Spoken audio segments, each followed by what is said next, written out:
All right, it's 9 o'clock on, or no, excuse me, it's 8 o'clock on Thursday night. I'm so used to saying 9 o'clock on Tuesday. If we ever make a permanent move to a different night and time, I'm probably going to goof that up for the first couple weeks. But new night, new time, just this week. We haven't made any permanent changes yet. I've thought about kicking things around and changing things up a little bit, and I want to find maybe an earlier time slot, so 8 o'clock, but not on Tuesdays, because so many people are over there watching Hit or Miss, which is Tuesday nights at 9 Eastern, over on Night Strikes channel. So I don't want to take away and make anybody have to pick and choose over there. So I thought, well, maybe Thursday night. So we'll see. This was a perfect week because Tuesday I had some fine tuning to do on some testimonies for some bills down in Lincoln at the unicameral. And so I went, I just decided that I didn't want to be up late doing this and work on that testimony and then try and get up early and get on the roads. I was pulling out of town not long after 6 o'clock in the morning on Wednesday to get to Lincoln on time. So yeah, that's what's going on there. We're not going to get too much into what happened down at NFOA Day at the Capitol yesterday. It was a good day. I thought it was a good turnout. We didn't have 500 people show up and line the hallways like last year, but also it wasn't such a big bill that everybody was concerned about this time around. They did most of the gun bills all together and are all in one day, I should say. But we had a good turnout. We had a lot of people show up that were on the same side of each bill as we were at NFOA. Very, very few showed out to either oppose the bills we liked or support the bills that we didn't like. And so it was pretty nice. Hopefully the senators will take into account the overwhelming response from not only the people that were there, but the people that had written letters and sent emails in. So we appreciate all that. A couple things that we're going to do before we bring in our panel tonight. I'm not the only one that's going to be talking tonight, but a couple things we want to talk about before we get going here. Let's put that ticker up there on the bottom. Make sure you are leaving those comments. If you're out there in the YouTube side, then we can't see you at all unless you're commenting. And on the Facebook side, I think there's a way that Sandhills Sweetheart can see who's watching as you log in. But if she misses that, then she doesn't write your name down. If you're not commenting over on Facebook, then again, we don't get to thank you for joining in and supporting us. So make sure you're getting those comments out there on both sides, and just keep the chat lively. That's all we really want to see. Keep it classy, but all opinions are welcome as long as you can stay classy and not attack people and not break the rules as far as the language goes. Because there are young people that go back and watch these, and they can replay the live chat too. So all right, couple things here. As always, we want to again mention we are proud to be part of the Self-Defense Radio Network. You can catch us at selfdefenseradio.net or sdrn.us. Both of those links will get you over there. You can see this podcast and a whole lot more, a lot of better ones. You can see Gun Freedom Radio. You can see Riding Shotgun with Charlie, Eye on the Target Radio. There's so many to mention that I can't possibly remember them all. I know that the Armed Citizen, Ghost Tacticals show, the Armed Citizen is on there now. Also, Locked and Loaded Latinos is on there now. So it's growing and it's really, really cool. So go check that out. The cat likes it. Bella says go to sdrn.us and check out all the great podcasts. If you want some cool Sandhills gear, including the cat, I'll sell the cat if I could, but I'll get divorced if I do. You can get the cool new Her Fight is My Fight or Not Today Cancer hats, t-shirts, hoodies, coffee mugs. Should have my coffee mug in here. I got one of those too. You can go check all that out as well as the normal Sandhill shooter stuff over there on blackswantactical.com. Go find the collections.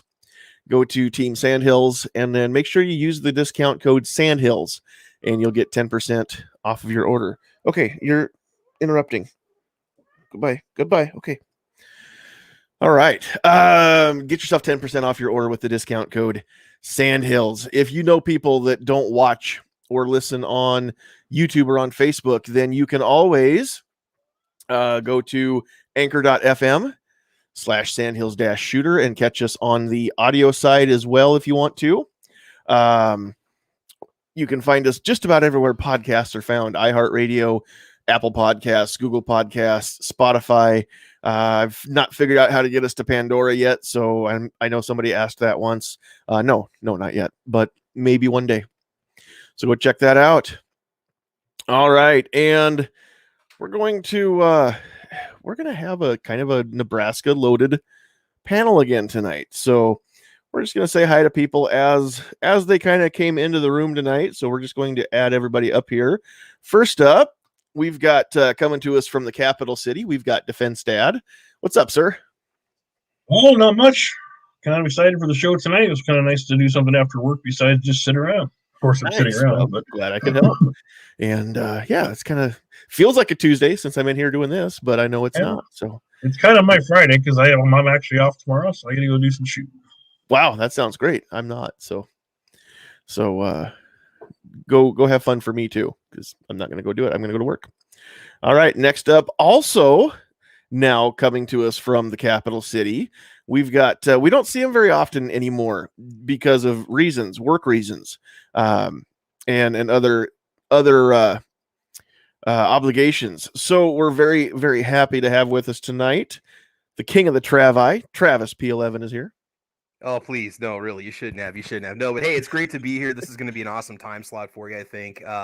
Try to get the word out for you to let people know that the show's going on. So hopefully we have a lot of people checking it out. I think it's a good time. It's a good night. Appreciate the invite as usual, man. Thank you so much. You bet. Yeah, thanks for the shout out there over on the YouTube side. I saw that. Oh, yeah.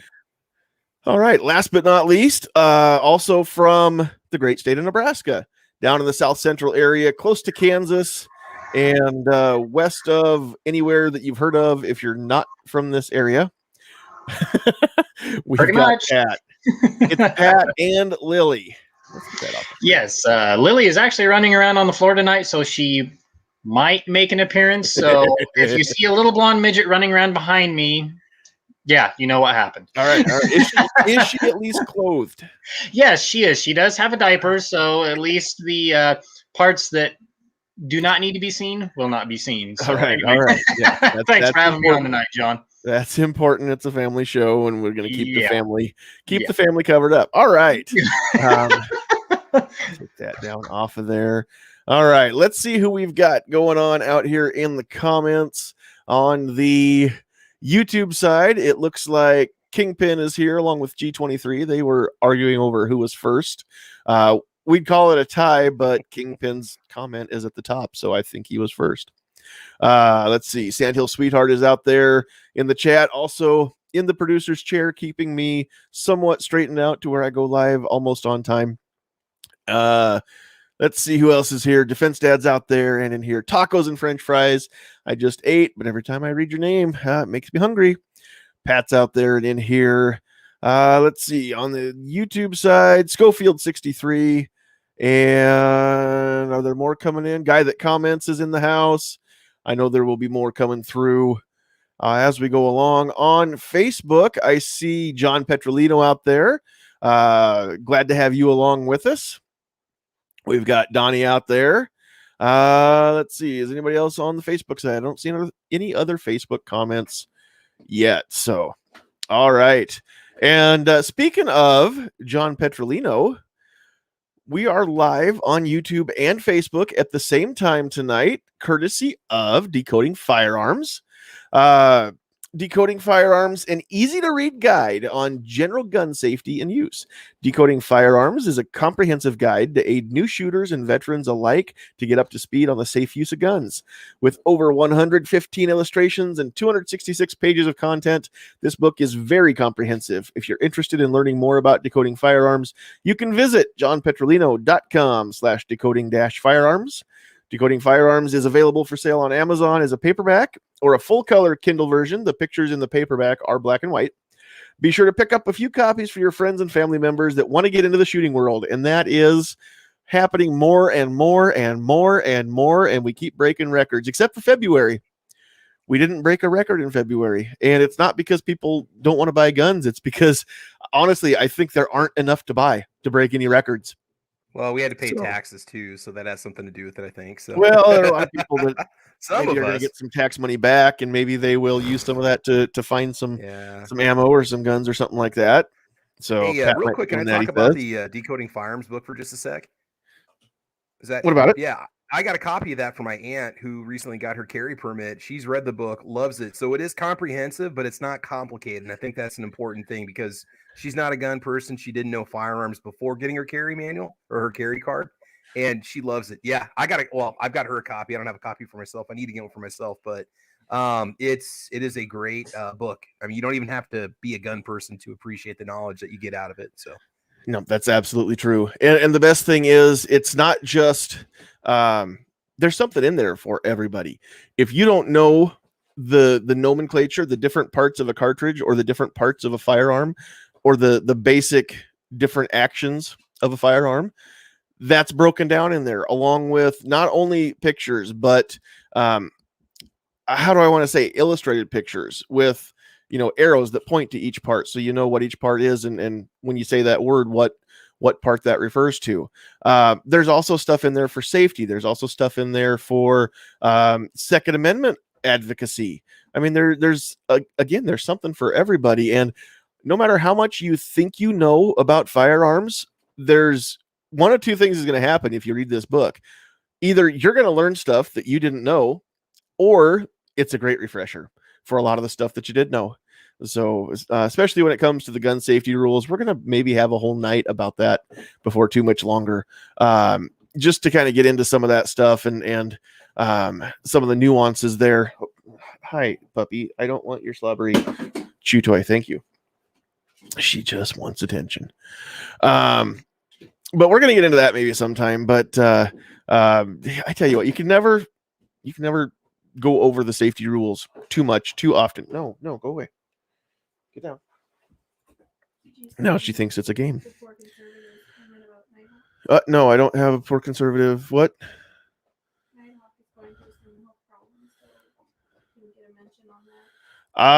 We can mention exactly what you mentioned there. I don't know what health problems he's going through. I talked to him. No, puppy, no. I talked to him several weeks ago, and he said he was feeling better. We didn't really get into even feeling better from what. I'm not sure what all happened. So, okay, but yeah, that's going on.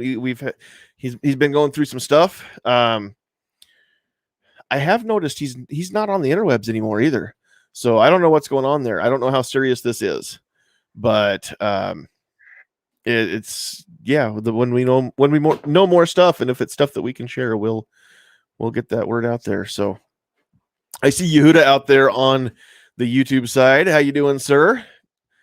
Good to have you. You can jump in if you want to. I think I sent you a link, Yehuda, and if you got stuff going on and you don't want to hop in, that's cool too. Whatever you want to do.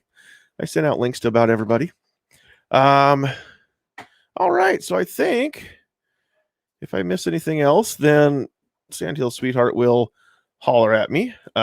Make sure that I see the comments and discuss them. No, Liberty, down.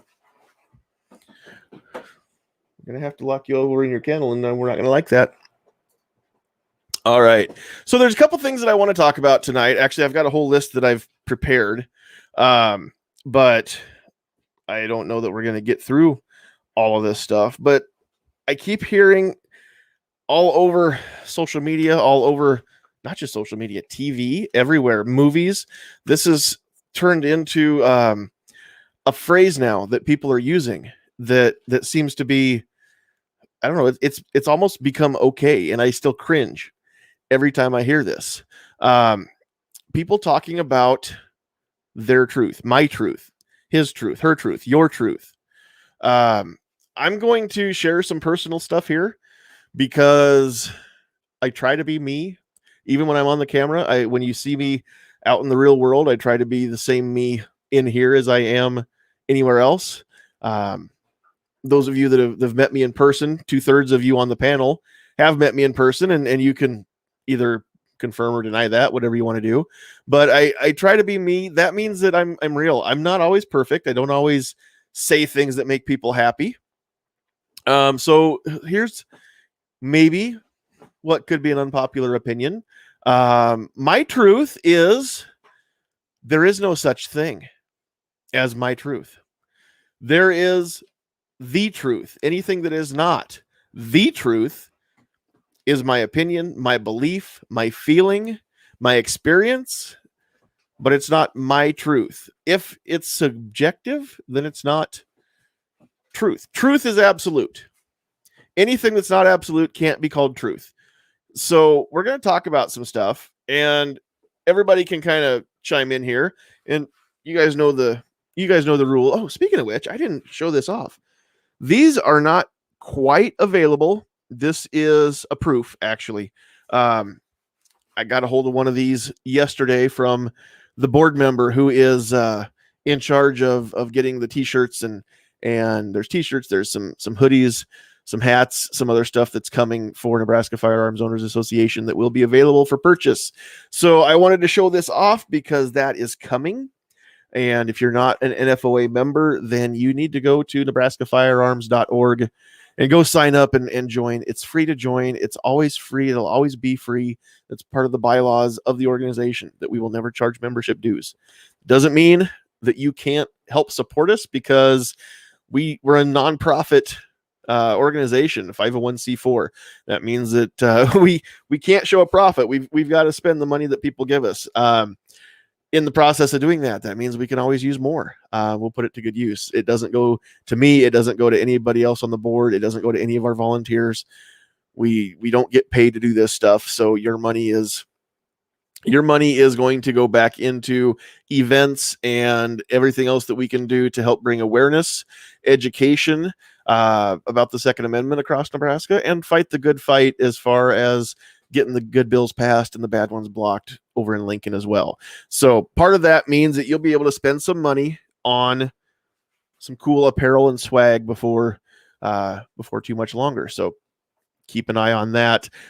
Those will be posted up on the website. Those will be posted up hopefully over on the online community as well, which is a separate login. But once you sign up for NFOA, then you can go join the online community as well. I strongly urge you to do that.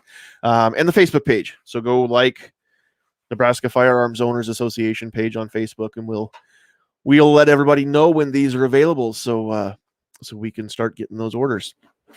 All right. So anyway, when it comes to truth, there is such a thing as absolute, I think. If you're on my Facebook page, then maybe you've seen some stuff come through in the last couple days or week. Seriously, I'm gonna have to stop having the dog in here because she's making too much noise. Is it coming through the mic? Is the mic picking up what the dog's doing? Maybe I can ignore her if you guys can ignore her. But if she's making noise over me, then no, I can't hear it. My guy's sitting there. Okay, well, that's good. I'm not hearing it. No, we're good. I can't hear it at all. No, we're good. Perfect. Okay. Well, then I won't worry about it so much. Okay. So some of the posts that I've put up are things that maybe specifically apply, or maybe they're more general. A lot of people have assumed some of the memes are about Dr. Seuss. They aren't necessarily about Dr. Seuss. It's just timing. When I see a meme, I like to post it up. If it says something that I believe in, then I'll share it. Some of these have been talking about cancel culture, how dumb I think that is. But then there's been a lot of stuff that, and a lot of discussions have happened. Some of them are good. Some of them make me cringe just to read them. But unless somebody's actually being attacking somebody or being somewhat alluding to violence or something like that, I don't pull those people off my page. I don't pull the comments down very often because I don't like shushing people. I don't pull it down just because I don't agree with them. If your comment got pulled down, it's because there was something in there that I didn't want on my page. And I've got to be a little bit careful with even what I allow. I don't see all the comments all the time, but I don't want my Facebook page shut down because of something some idiot said. Okay, so I don't want that either. So I do try to police that just a little bit. But it's some of the stuff's gone on, talked about being offended and how maybe we just let people be offended and get on with our lives. And that's actually offended. Apparently that's offended some people. Here's the thing about being offended. Nobody cares. Honestly, we're over you being offended. I'm not speaking for everybody on this panel. I'm wearing this hat. I'm sure as heck anything you see on this channel or on this Facebook page is me being me, not being NFOA board member. I'm being me. Okay. I'm not speaking for anybody but myself, and I'm not speaking for any organization when I run my mouth here. I've been doing this a lot longer than I've been a board member here. Okay. Just repping the hat tonight. But honestly, I'm tired of people being offended. I'm not tired of people being offended. You do you. You want to be offended, you go at it. I'm tired of walking on eggshells and tiptoeing around these people like their offense affects anything whatsoever in the rest of our day. Okay? It's been brought to my attention that a comment that I made here a couple of weeks ago on my personal page in a conversation, wasn't on the Sandhills shooter page. I said something like, well, there's very few people that I care about. That doesn't mean I'm uncaring. That doesn't mean if I walk past you and you're on fire and I've got a cup of water that I'm going to let you burn. Okay. I'm not saying that I don't care at all. I'm saying that there's very few people whose opinions I value enough to worry about whether or not I've offended you. And it also depends on the situation. It depends on the topic. If I say that I like Sky pistols and Jimenez pistols better than anything else, and Travis gets offended by that, then I don't care. I don't care if Travis gets offended by that. If I honestly was going on about how something, maybe something like all teachers are, Nazi indoctrinating brainwashers or something like that. And there is no such thing as a good teacher anywhere, period. And that offended Travis because he thought we were friends. I would care. I would say, hey, that's, I wouldn't say that to begin with, but I mean, that's the kind of thing that, I'd care about that. But you know what? I'll see you outside on the playground in 30 minutes, bro. No, dude, I've seen you. I'm not starting. I just kind of, like you're talking about the teacher comments. I hear that stuff all the time, and honestly, I'm not that kind of a teacher, so I don't let it get to me. Right. And not every teacher is that way, and I think we know that, but there are some generalizations I think you could make that might be true. So, but here's the thing: too many people care about who gets offended. Now, there are certain instances where you need to care. If I'm at work and I say something offensive to a customer and that affects my company, then yes, absolutely I care. And I will do my best to represent my company in the way they expect me to represent them and not be offensive. That's my company. I will do my best to represent NFOA when I'm doing official duties the way that the members expect me to represent them, and not the board. I don't answer to the board. I answer to the members. The board, we're 7 equal people. Even the president is not above the rest of the people. I mean, it's, we're one team as a board. We're just the ones that have to make the decisions, and we try to make the decisions based on what everybody else wants us to decide. The way that representation should be. But when it comes to being offended, if it's something that I say when I'm running my mouth here and you don't like it, it's not going to affect me. It's just not unless you're somebody that I already value your opinion. But you can get mad all you want. You can get butthurt all you want. You can even tell people that I'm a jerk, but I'm also going to tell you right now that I'm a jerk. So I think we all need to take a step back. We need to realize that getting offended doesn't change anything. Doesn't help you in your day to get offended. And while I'm talking about things that offend me, the comment that, or the meme that I posted up on Facebook, here's another one. Everybody that I've seen so far that has commented about racial things, not necessarily calling me a racist, although there have been a few people that did that that I've seen in the last couple of days, and that's fine. They're entitled to their opinion as much as I am to mine. But and that doesn't hurt me any, because I know the truth, and the people that know me well know that too. So if you know me that well and you think I'm a racist, let's talk. If you don't know me and you think I'm a racist, I think you're dumb. So we can talk about that if you want to, but we all need to take a step back as a country, as a society, as a people, as a world, and realize that getting offended doesn't change anything, doesn't do any good. Getting offended on behalf of somebody else is the dumbest thing I've ever seen. You know, if I tell a joke, if I'm a comedian and I tell a joke, and somebody came up to me after the show and said, well, that one joke that you told, that really offended me because I've got a buddy. Well, you know what? Did your buddy laugh? Would he laugh if he heard the joke? He might. You getting butthurt on his behalf is the dumbest thing I've ever heard of. You know, it's you can sure look out for people. If you've got somebody that you've kind of taken under your wing and you protect them and whatnot, try to insulate them. Okay, that's noble. But being offended on behalf of somebody else, like the outrage, you know, oh my gosh, I can't believe he said that.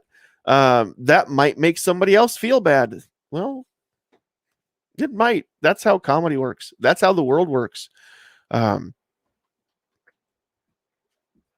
I just realized that most of the stuff that I'm going to talk about tonight, it's not really a panel discussion. It's just me going off.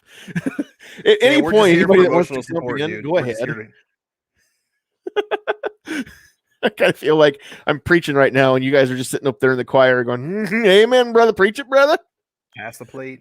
Well, but you got a point. So, yeah, not to butt in or anything, but, you know, here's the thing. First off, like the whole "it's my truth" thing.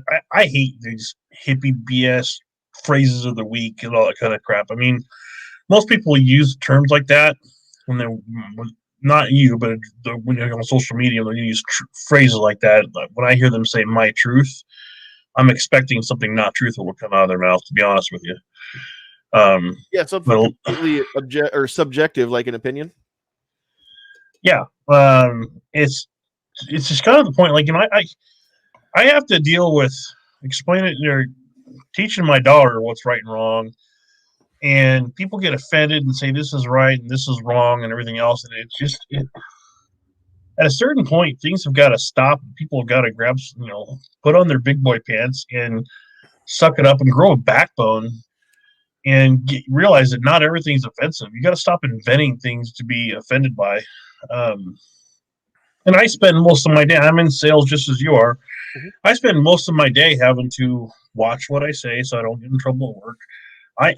As a person, I'm a pretty blunt person. Anybody who knows me is, I don't go out of my way to offend people, but I'm not going to sugarcoat stuff. You know, I'm going to tell you what I think, and, you know, I'll be damned if someone's going to, unless it affects my paycheck, going to curtail what I have to say.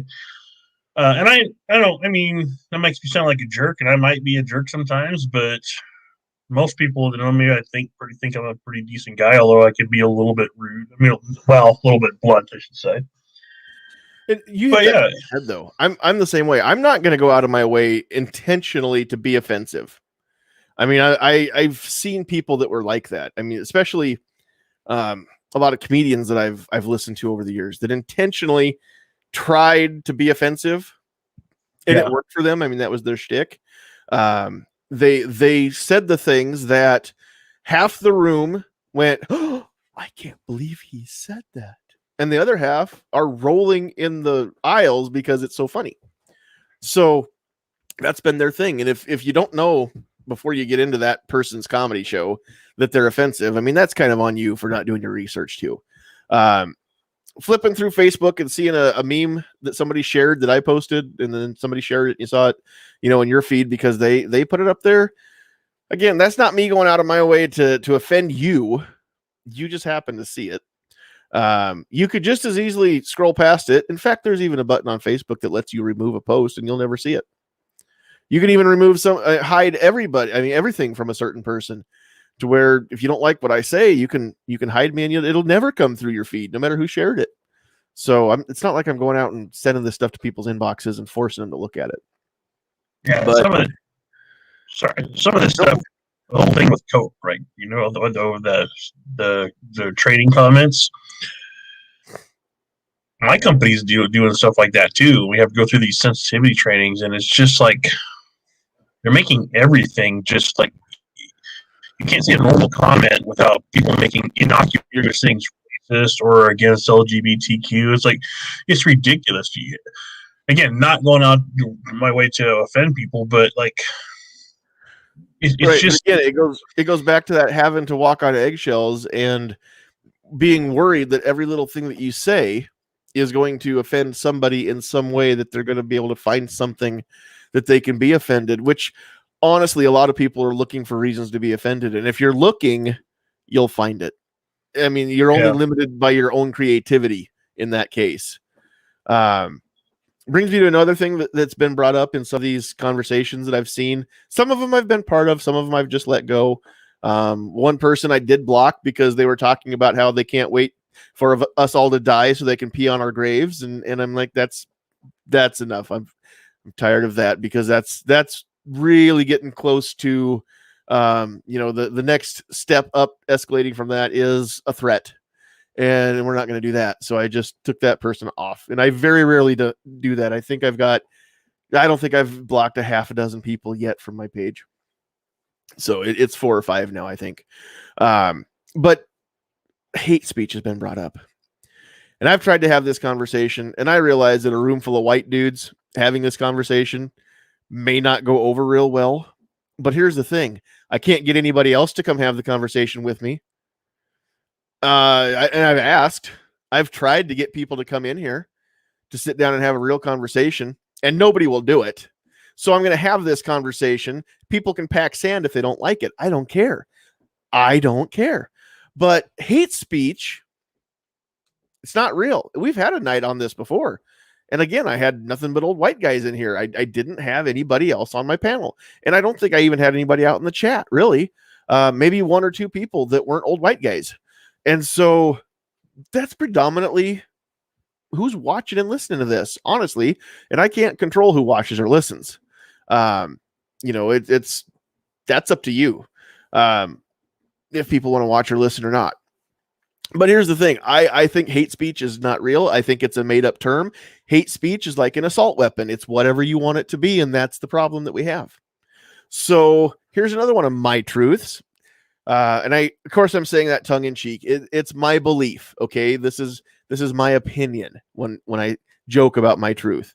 There's no such thing as hate speech. There is such thing as hateful speech, which can be quite hurtful speech. Don't get me wrong. I am not in support of people being hateful. I'm not in support of people hating other people. I don't understand it, because I can honestly look back over my lifetime. I've been divorced twice. I don't hate anybody that I know. And if I don't know them, I don't see how I could hate them if I've never met them. And hate's such a strong emotion. It's such a strong word that it gets thrown around so much today that it's kind of lost some of its meaning and lost some of its weight. But it's a word that shouldn't be used lightly. And so I don't understand hate, because I don't know what it's like to feel hate. I really don't. But which is why, if anybody honestly wants to have a conversation about how racist I am, I'm willing to sit down and have that conversation, because I don't hate anybody, and I don't think I'm better than anybody. And I don't like anybody that feels in a different way than I do about such a thing. I think that it is absolutely wrong to treat people differently based on their DNA, whether it's their skin color or their hair color or anything else, whether they've got, a big nose or tiny ears or anything like that they don't have any control over. That's not a reason to think that you're better than somebody else, especially if it's because of something that not only they don't have control over, but you don't either. Okay. I mean, I know there are people out there that think that their white skin makes them better than people that don't have white skin. Okay. I get it. They're out there. I'm not one of them. And I don't understand how they can have, I mean, it's a stupid position. The fact that somebody has different colored skin doesn't make them any less. By the same token, doesn't make the other person any more. Okay. You've got skin. Be glad you've got it. There are a tiny percentage of people born in the world that don't have skin. They don't last very long. It's got to be a horrible way to be born and a horrible way to have to go through a tiny short lifespan. So the fact that we've got skin, let's just celebrate the fact that, hey, look at all the people that have different skin. I love seeing differences. I love variety.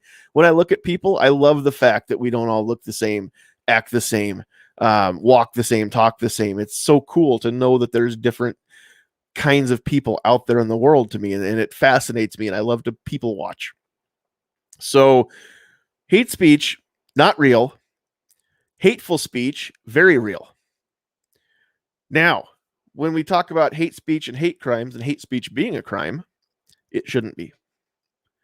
And try to keep up with me on this one, anybody that's listening to this and wants to get upset or be offended by what I just said.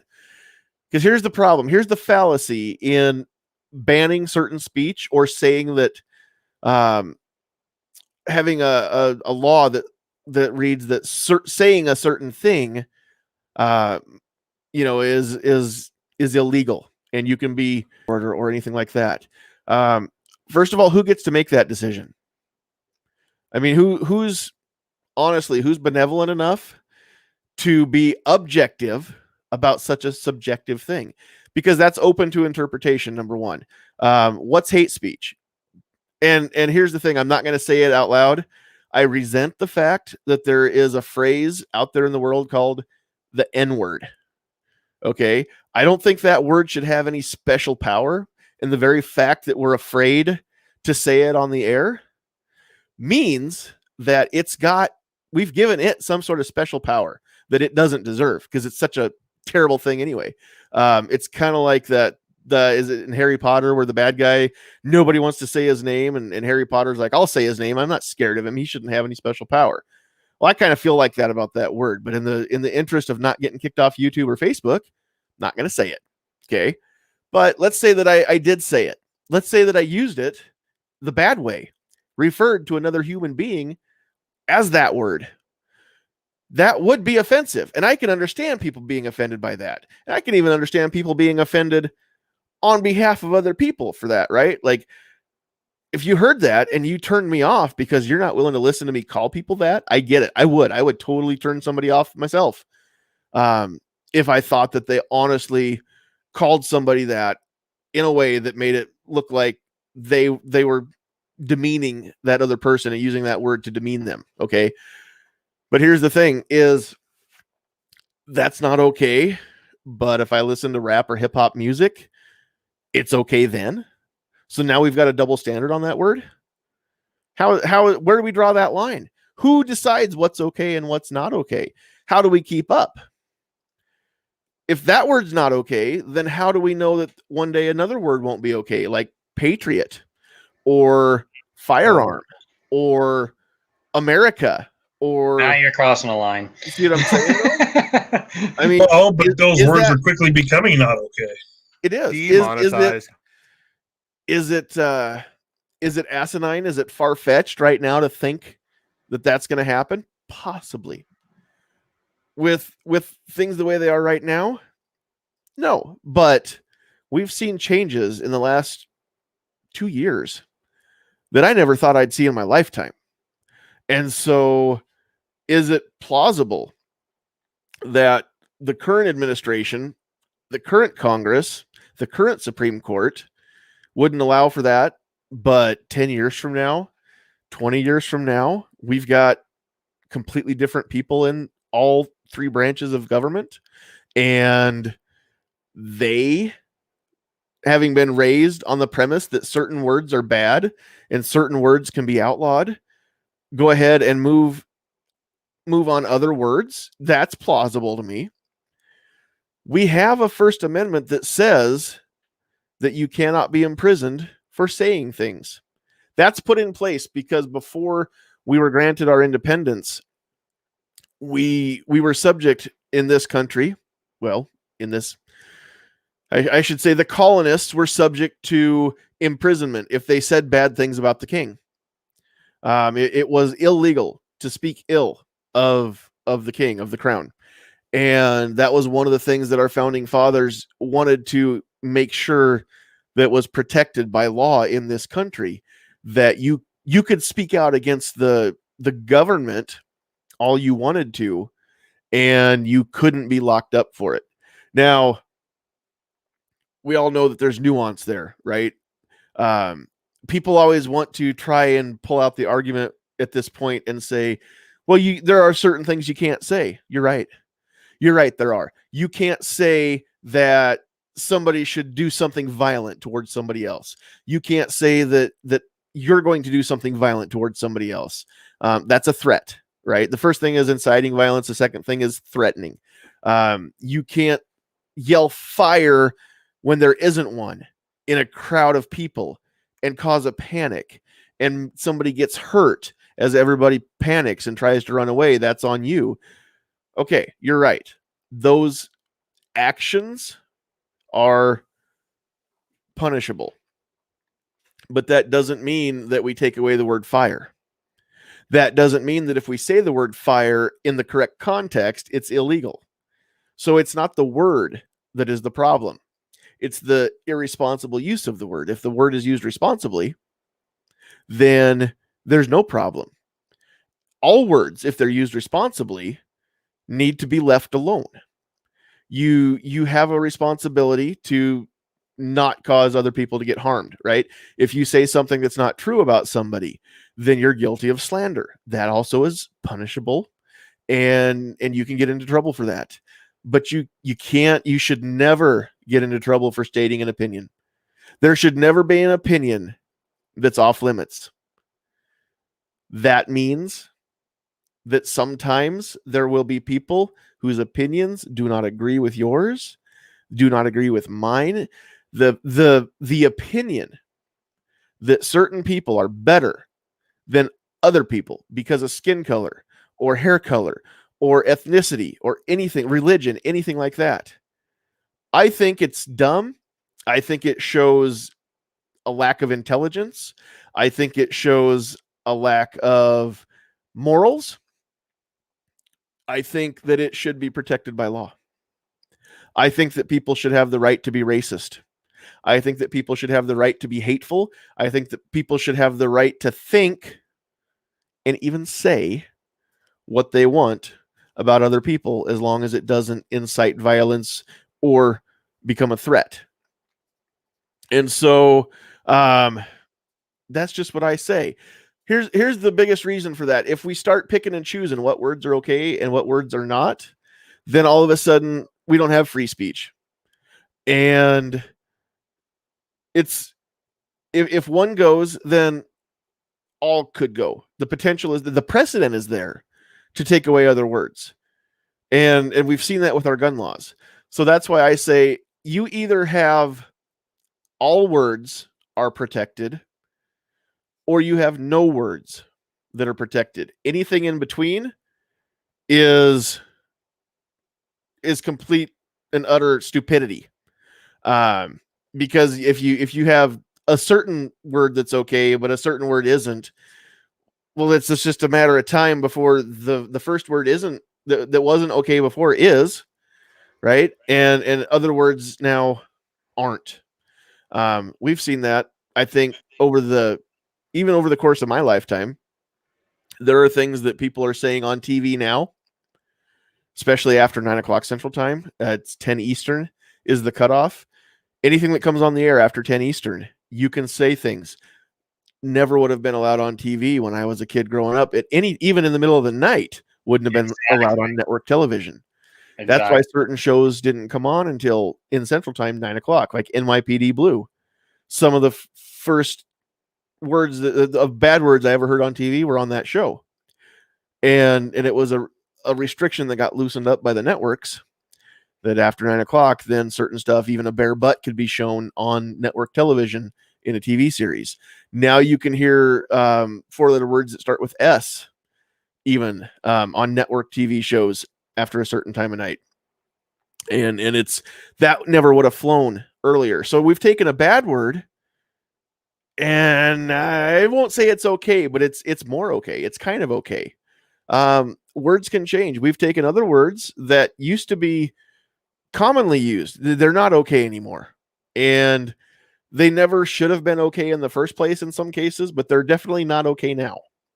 And I think most people agree that those words aren't okay.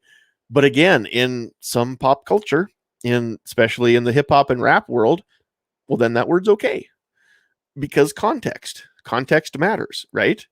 So if it's okay in one place, it's got to be okay in all the places.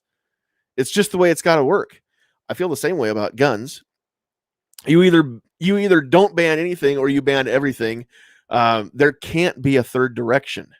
If you're free, then you're free. If you're not, then you're not.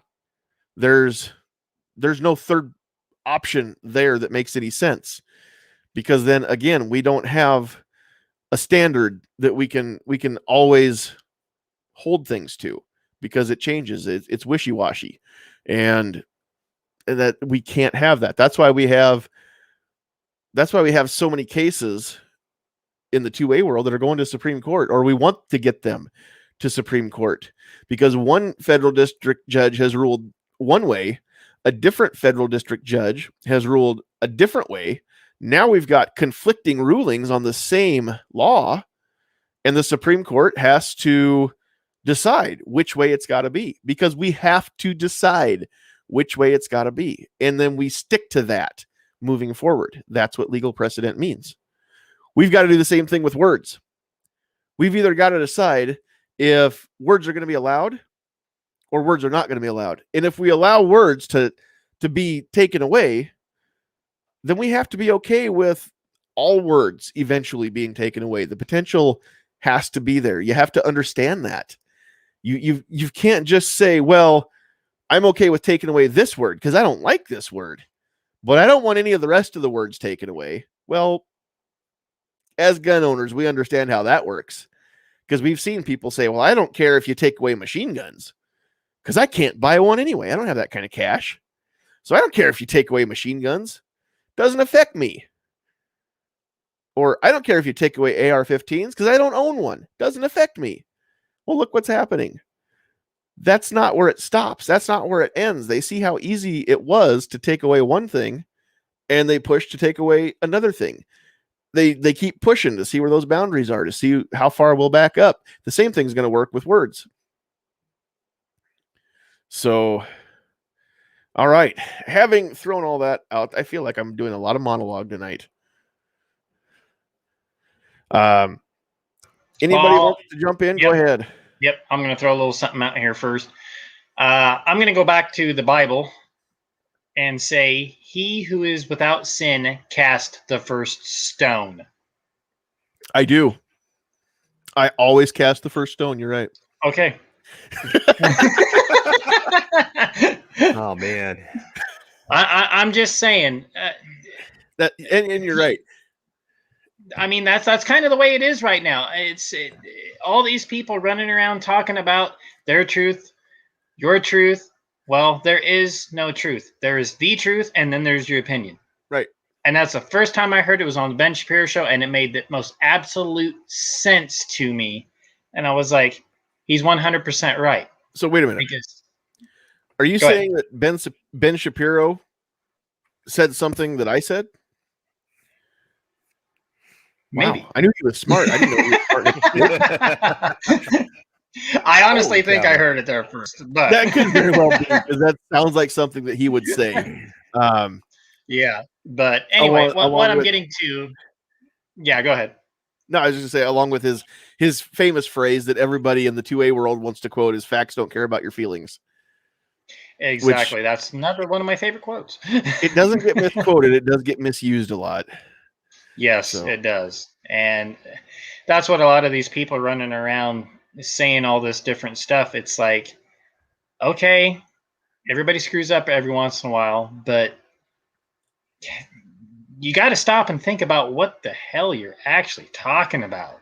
Right. Because if you don't take 2 seconds to close your mouth listen and actually hear what's coming out of your own dang mouth when you Right. speak, is it going to make that much sense? Well, the world's full of double standards, and most of the Exactly. time, and I know I've been guilty of the same thing. Most of the time, people don't realize that they're throwing out a double standard until it's brought to their attention. And then they've got two choices. They can either take a look at it and say, you know what, you're right. Or they'll take a look at it, or more often not take a look at it and just double down and say, no, this is different. So M. Gabriel out there says an intermediate position in speech or arms is unstable. And that's what we need is stability. You're right. I like this one too. Those words can be impolite depending on usage and context. Allowing some people to use them and some people not to, based on race, is itself racist, and I agree with that. That Exactly. is true. I shouldn't say that's true. That is my opinion as well. So All right. anyway, that was my little rant. So Yeah. take it No, for what that's it's okay. worth. Defense Dad or Travis, either one of you want to jump in at any point here? You sure It's, can. the problem too is that when it comes, you start talking about language and words that are being used, and you're talking about TV and everything. It's just, language does evolve, and it is hard to stop it though. And I don't know what we can do. That's the big problem is, once words get published in a dictionary and they become common, you start seeing, like what you say in school now, you'd never say these things 10 years ago, 5 years ago. Maybe we're just turning into grumpy old men, but when language evolves, it's, I'm not saying we have to embrace it, but you do have to understand that it's going to happen whether we like it or not. I don't know what we do, to be honest with you.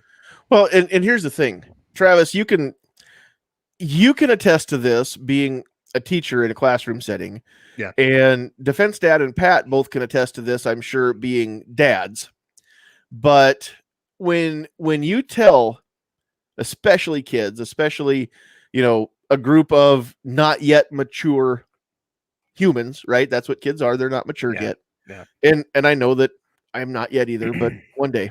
But here's the thing. When you tell a bunch of kids that a word is off limits or a word is taboo or something like that they're not allowed to say it. I mean, we first learned to cuss. Did we say that stuff in front of our parents? No, wasn't allowed.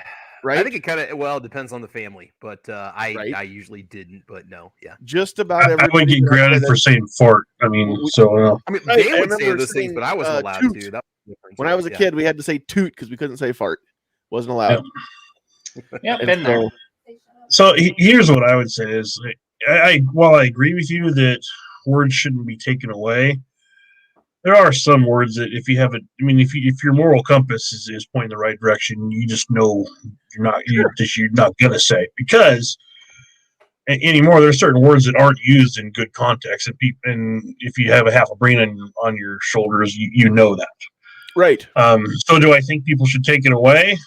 No, I mean, because that's just like erasing history. Like, how are you going to know that word shouldn't be used if you don't know the word? It's one of those things where I don't think that it should be illegal to say that N-word or it shouldn't be illegal to call somebody that. But if I was a dad and I heard my kid call any other human being that, I would warm up their butt with my belt. Yeah. So kind of, here, this might sound like kind of funny to you, but so parents don't teach their kids the way they used to teach their kids. You don't teach them common sense. They don't teach them how to have a backbone. They don't teach them how to make decisions for themselves. Some parents. Let's not generalize. You do. Okay, some. Right. Thank you. All right. Quite a few. As a whole, that's not as common as it used to be. I would have feared Pat if he was my father. So here's the thing. So, and I know I could do something about this, but if you, the way I was raised, I grew up in the 80s. There was a lot of things that would be really considered offensive said now, and I dealt with some of those. And I'm not even in any minority or anything else. But tried growing up in the 80s, being the fat kid with the Pillsbury Doughboy commercials. Also, I'm in sales, so everybody, has a bad. Most everybody has bad feelings about salespeople. There's just a lot of stuff, if I let all that crap just get to me and offend me and everything else, God, I never get out of bed, but there's a lot of people that just invite that stuff and they invite it into their lives, and it's because they haven't been taught to have opinions for themselves and just make common sense decisions. Like everything offends them. Everything is offensive. It's just crazy. Yep. You actually are kind of bringing up another point that I want to make tonight. When it comes to being offended, and okay, here's the thing. I'm a big dude. I grew up as a fat kid. I haven't grown out of that yet. Okay, I'm still a fat kid. I get it. Defense Dad is a big dude too. Okay, I'm not saying that to be mean. He understands it. He knows that he's a big guy. It's cool. I mean, we've come to terms with that, right? We've learned how to deal with such a thing. When people tell me I don't know what it's like to be treated differently because of my skin color, you're right. You're right. I don't. I grew up in a place where everybody looks like I do. I've mostly lived in places where everybody looks like I do. And the people, even where I live now, that don't look like I do, I mean, there's not a high percentage in my town of people that don't look like me. So you're right. It's not something I've been subjected to or seen even from a secondhand point of view very often. But don't tell me I don't know what it's like to have mean, hurtful things said to me, because I grew up as a fat kid. I know what it likes. I know how mean people can be. I know the mean things that people can say. I know how ugly people can be to one another. But that also taught me how to deal with it. And if somebody calls me something, if I get offended, that's on me. That's my choice. Because I could choose not to let it bother me. I can choose not to be offended. If I called Shane, if I called Defense Dad some nasty name, if he got offended, it's because he chose to let that happen. If I'm trying to upset Defense Dad and he decides that he's not willing to give me that kind of power over him, nothing that I can say will affect him. Nothing that it doesn't matter how nasty of a name I come up with, it's not going to matter because he's already chosen to hold that power for himself and not give it away to me to let me affect how he feels. And the world has forgotten that little tidbit. If you're offended, that is your own fault. That's your own choice. You choose whether or not something offends you because you can choose to let it go. It's not always easy. And I'm not saying that you didn't get hurt in the process, but I'm saying that you can choose how you react to it. You can choose to let it go. You can choose to ignore it. You can choose to be offended, whatever it is. But that is your choice to make. I don't care how mean or nasty a thing somebody says to you. You have that choice. If you get offended, then you no longer have the power to control your emotions, your feelings. You've given it to them. You've given somebody else power over you. That's not a fun feeling. The very idea of somebody else having power over me as an American, as a patriot, as a gun owner, that I cannot abide the thought of somebody else having power over me and being able to tell me what to do. There are a few places in my life where I've conceded that I'm willing to allow it, like my job, but overall, something personal like that, I refuse to let anybody else have that power. When people put nasty comments up on my Facebook page or say stupid things on my YouTube videos, I could be upset by some of that, but they're not that important to me. They don't have that kind of power over me. I refuse to give them that kind of power. I choose to hold on to my power. It's my power. It's my choice. And people don't remember that all the time. They're so caught up in how everybody's mean all the time that they've forgotten how to deal with it. The world is never going to not be mean. The world's never going to be the from what is it, Demolition Man, the I know I'm going to break my own rule here. Spoiler alert, earmuff it, kids. The world is, in that movie, Wesley Snipes says it's become a pussy whipped Brady Bunch version of itself. Well, that's what people are trying to have happen here. It's Agreed. never going to happen. You're never going to get hate stamped out.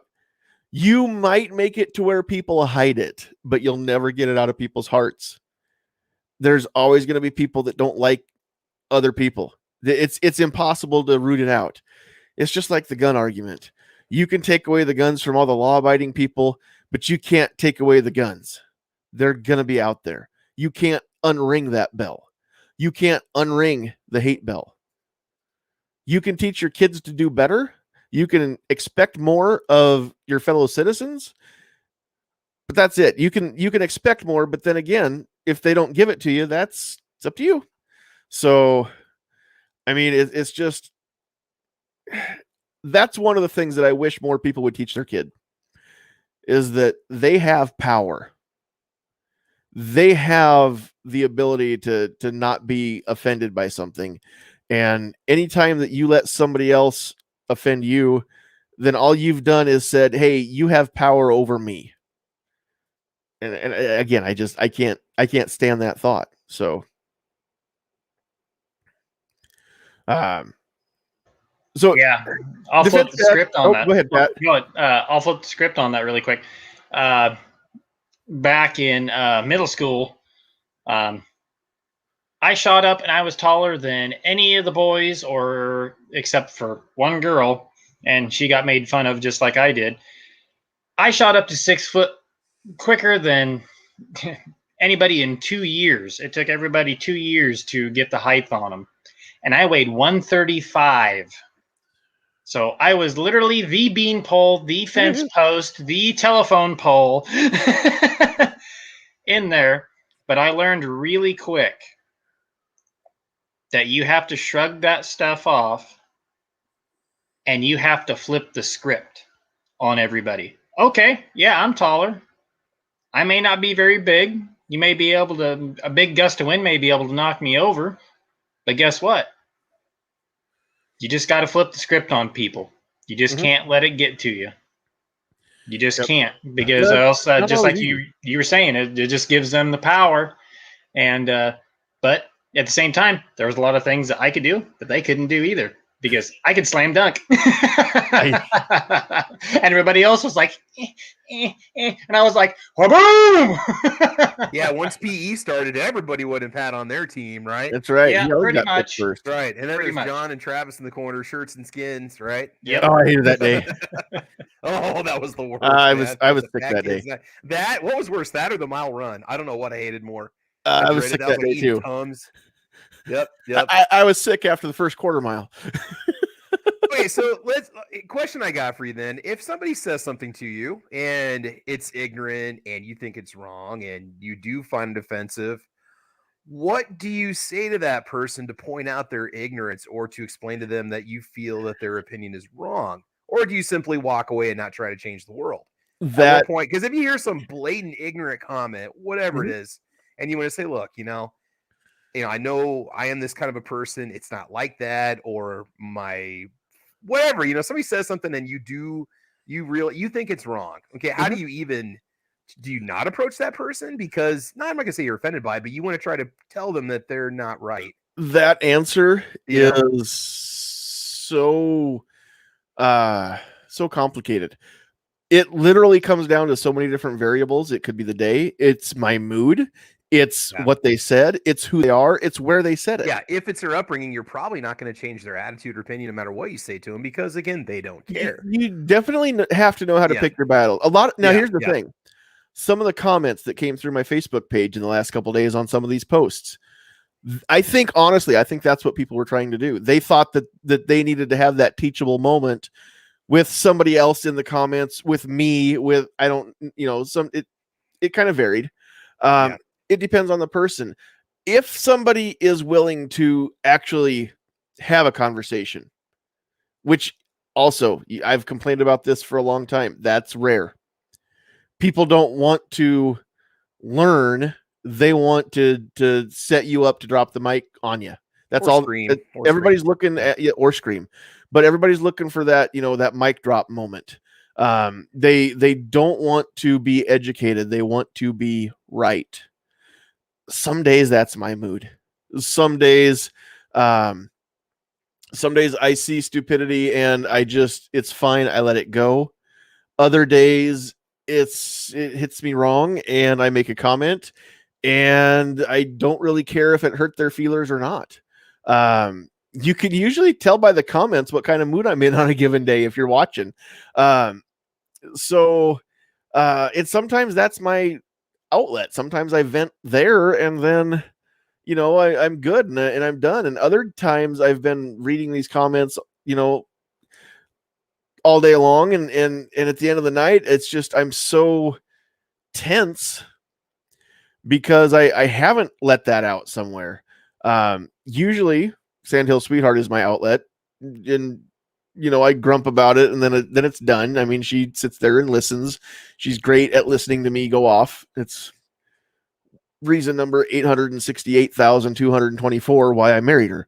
But it honestly, Travis, it really depends. It really just depends. And it's not like I have a system. It's every time is a one-off. Yeah. So sometimes I do. Sometimes it looks like a place where maybe I can do some good, and I'll make a comment that kind of points out a double standard. There was a post here a while back of from a satire website, something that AOC didn't actually say. It said she did. She was making fun of truck drivers or something. A lot of people didn't even bother to read the article. I don't think they just commented on the headline, which again, that's something that sometimes I'll make a post just to see who reads the whole thing and who does their research and sees what actually, what that site that it's coming from, what they are. Right. This one, I finally had to go back and put a disclaimer in the caption and say, hey, this isn't real. I thought you guys knew that, but I was wrong. So this is satire. She didn't actually say this. It's just a funny. But there was one person on there who wanted to say that AOC was the epitome of dumb or something like that. And they misspelled epitome. They said like OPITOMY or something like that, which I find wildly hilarious. Anytime I see irony like that, the more ironic something is, the funnier I find it. It's how I'm wired. Love it. So I commented, this comment is the epitome, and I spelled epitome right. I looked it up to make sure of ironic or of irony, one or the other. And she went off. She got butthurt that I corrected her.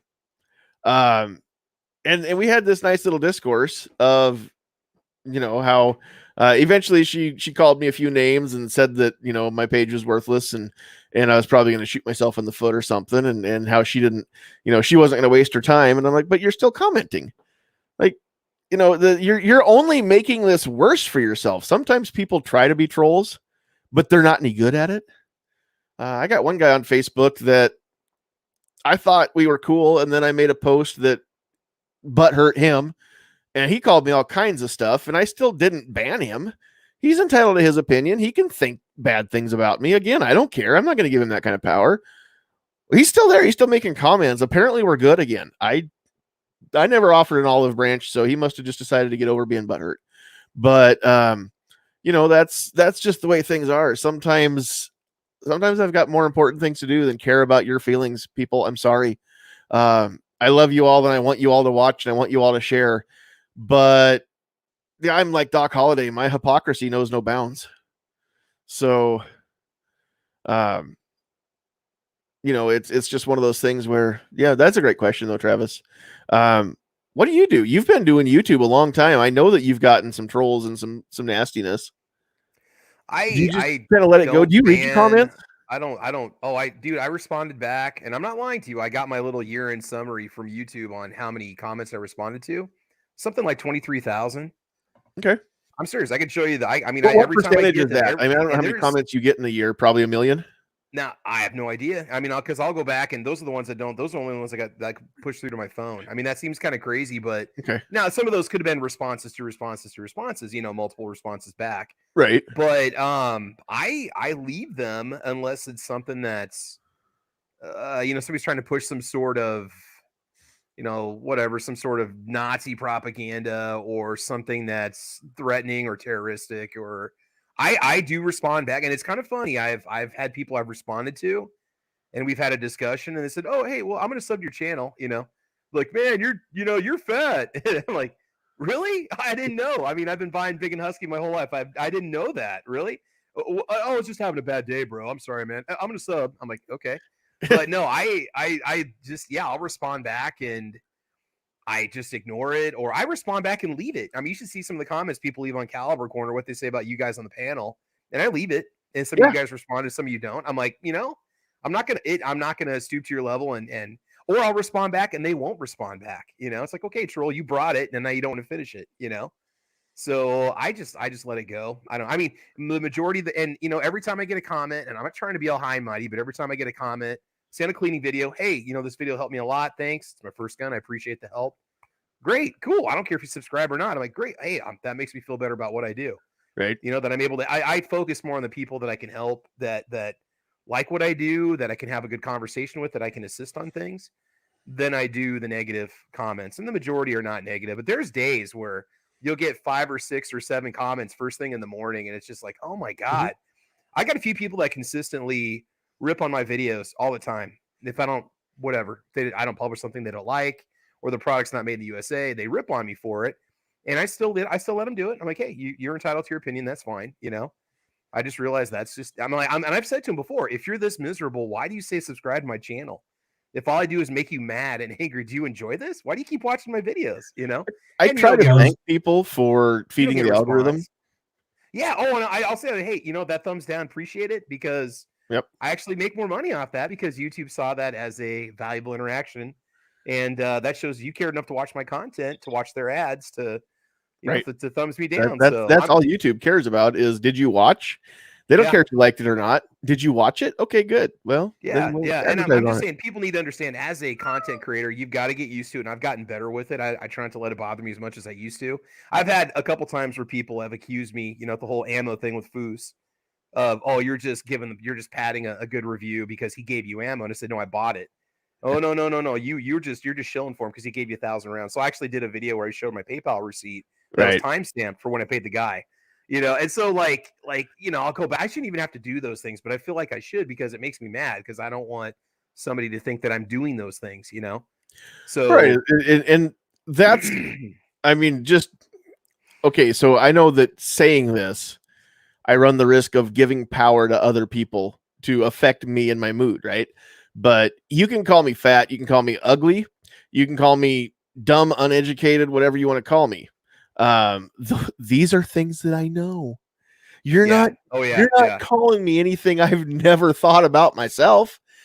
But if you call me dishonest, then I'm going to have a problem with you. Oh yeah. Or if you're going to question my integrity, I come from a place, and most of you 3 do as well. I think, well, all 3 of you come from a place of, we're all from different parts of Nebraska, but we're all from Nebraska. And we all come from a part of Nebraska where if you don't have your word and your good name, you don't have anything. Oh yeah. And if you attack that, if you undermine how good my word is, my integrity, then we're going to have an issue. And then I'm going to take more personally than anything. Up to a point, my biggest things that I get now on the YouTube side, as far as trolls and comments, are people that apparently are butthurt they can't find Gavin McInnes, whoever that is. He apparently did get off my lawn first. I did not name this for him, after him. I'm not trying to rip him off. I'm pretty sure that my less than 2,000 subscribers on YouTube don't count for anything when it comes to going up against somebody that everybody apparently across the country knows who he is. I made my logo without looking at his. So apparently it's the, I don't know, same kind of font or color or something. I don't know. I made that. I don't care who doesn't believe it because I know it's the truth. So I designed that based on how I wanted it to look with my limited abilities on whatever Microsoft Word. So that's kind of how that started. And you guys know how the name Get Off My Lawn podcast came about because I've been saying that for a long time too. So I thought that's a cool name. We're going to change it to that. So, but people apparently, I guess they're butthurt. They're looking for that and they find me and I guess I'm a disappointment to them and they've got to let me know about, how disappointed they were that they found me instead of this other guy. And I'm like, well, honestly, if you're searching for Get Off My Lawn and I come up before he does, maybe that's something you should take up with him because he's clearly not doing anything anymore. Or I wouldn't be the one coming up in your search. So that means that I'm the one doing stuff. He's not. So he can go pack sand. If he ever cares enough to tell me to quit using his name or he's got it trademarked or something, we'll have that discussion. But until I hear it from him, I really don't care who doesn't like it. There can be more than one show called the same thing, turns out. So it's kind of funny how that works. Movies are the same way. Songs are the same way. Let's be honest. There's just some people that just live to troll. Like yeah. Travis and I have the same troll on a lot of our videos, and I don't care. People they really don't have a better thing to do. I don't care if people say that kind of stuff in my videos. Here's what I care about for people. I don't care color of your skin, sexual orientation, any of that stuff. What I care about is, do you treat your mom right? Do you treat your family right? Treat your kids right? Do you treat your wife right? That kind of stuff. You do those things right, I don't give a damn about anything else. Mm-hmm. If I lose respect for somebody and I don't think that they have integrity, I write them out of my life. I don't have a problem doing that at all. And yeah, and even at that, I mean, I've got respect for everybody to a certain extent. I've got respect for you because you're a human being, whether I know you or not. I'm not going to go out of my way to be disrespectful to another human being for no reason whatsoever. That's just how I was raised. To start off with respect, you've got a certain amount of my respect. It's yours to either gain more or lose, whatever you decide to do with how you act and how you treat me. If we don't know each other, then, fine, whatever. Like I said, if I'm walking past somebody and they're on fire and I've got a bucket of water, I don't care if they're wearing, it doesn't matter who they are, what color their skin is, what they're wearing. If it's some sort of Islamic cleric robe or it's a rabbi with the hat and the black coat, and the curls. I don't care who it is. I don't care what color their skin is. If I see somebody on fire, I'm probably going to put them out. Okay. Just because that's not, I would want them to do that for me. If I treat you differently, it ain't because of your skin. If I treat you differently, it's either because I like you or I don't. If I don't like you, 99% of the time, that's because you're either rude or stupid by my standards. I might be stupid by yours. That's fine. But if you've said or done something that's either mean or dumb, then I'm probably not going to like you. I'm not going to go out of my way to be mean necessarily unless you've crossed a line and I feel like that's warranted, but I'm also not going to go out of my way to be nice to you either, because it goes back to the I don't care. If I see somebody walking down the street and they're on the other side of the sidewalk on the far side of the street and I'm on this side, and they're just walking down the street, I don't care. I don't care what color they are. I don't care what gender they are. I don't care what gender they want to be. I don't care what kind of language they use. I don't care what God they worship. I don't care whether or not they think I should have a gun. I don't care. If they're not doing anything that affects me, then I'm not going to do anything that affects them other than maybe smile and wave at another human being. Because again, that's where I'm from. But that's it. I don't care. And that's okay. It's okay. I don't have to care. In this country, I'm not required to care about people. at all. I don't care about the people that think that healthcare is a right and that I should be paying for their healthcare. I don't care enough about them to pay for their medical bills. I don't. It's not a right. Even if it's a right, it's not something that the government should provide. So maybe you have the right to healthcare. That's fine. That means that you can't be denied healthcare. Just because it's a right doesn't mean that you deserve it to be given to you for free. If that was the case, I have a right to start a newspaper and I expect the government to give me a printing press. That sounds kind of dumb, doesn't it? And I have a right to keep and bear arms, so I expect the government to pay for guns for me. I'll take some of theirs, actually. I'll take some of Uncle Sam's guns. I would love to take some of Uncle Sam's guns and make those my own and have ownership of those. Like an Not the M4, guns. We want the something ammo. like that, you know. The ammo, not the guns. Nobody cares about the guns. Yeah, I'd take an ammo. M240 or an I'll take a case of M249. 380. You can't have mine. I'm just saying that just because something is it may be a right, but that doesn't mean that the government should provide it and my tax money should pay for it. So yeah, you have the right to healthcare. I agree with that. Healthcare is a right. You can't be told that you shouldn't have healthcare. Hey, get out. Leave him alone. You can't be kept from getting healthcare in this country. You do have a right to that. Go into any emergency room. There's a sign on the wall saying they have to treat you. They can't deny you treatment. So yeah, that's a right. I agree. That's it. Here's one more that I want to get to before we wrap up. So anything that we've covered so far that you've wanted to say that I haven't given you a chance to say yet? No, you're hitting it right on the head tonight, as far as I'm concerned. Yeah, I agree. Okay, so No, it's pretty solid, man. Let's see. There's two more. I wonder if we can get to two of them. Do it. Okay, so here, let's just do this real quick, kind of on the same line here. This country is divided. I think we can all agree that it shouldn't be. It's dumb, but I think that we can all agree that the truth is this country, there's a wedge. Like it's been driven, and it's been driven deeper and deeper the last couple of years, right? Some people want to blame Trump for that. Other people, want to blame somebody else. And here's the thing is Trump didn't drive that wedge. Neither did Obama. Neither is Biden. Because again, they don't have that kind of power. Okay. What's driving the wedge is that, again, people don't want to stop and take responsibility, for their own well-being, their own mental health, their own thought process. If we decide that we can't be divided, then we can't. That's all it comes down to. If America would decide that we didn't want to have a wedge driven between us, nothing could shake that. I miss, and I don't ever want to see another attack like September 11th, 2001.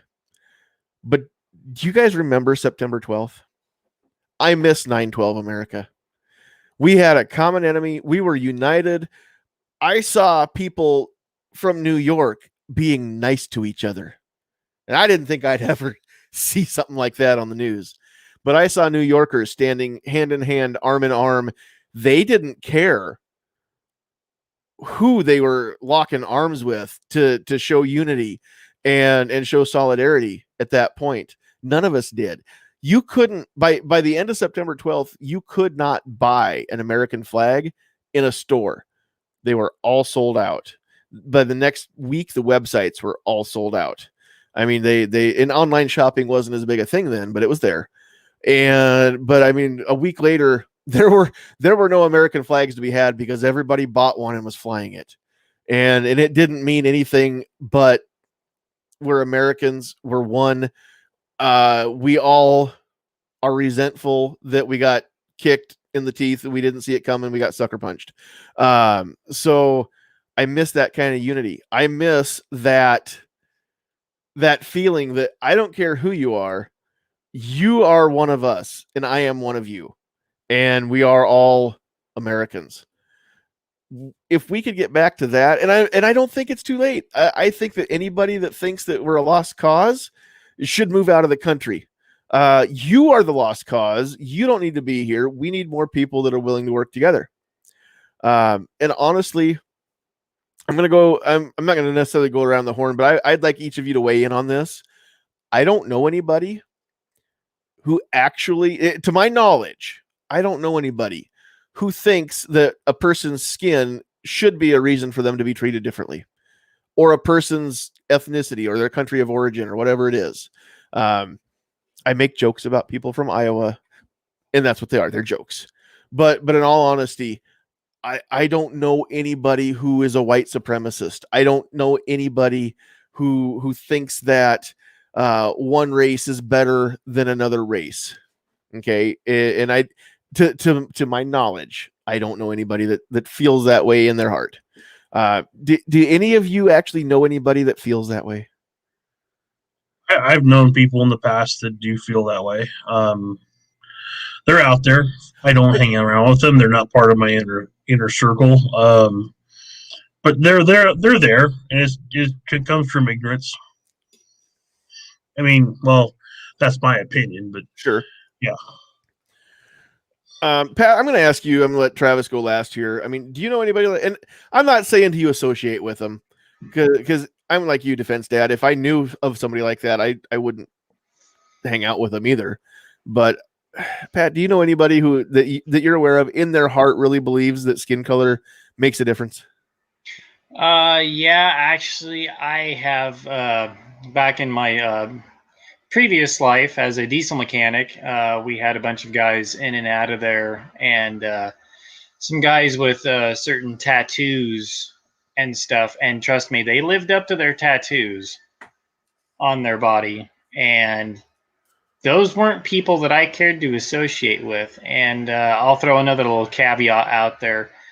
I live beside a very big bridge here in Webster County, and it's right on the Republican River. And somebody had painted a certain symbol on the concrete down there in very, very, very big.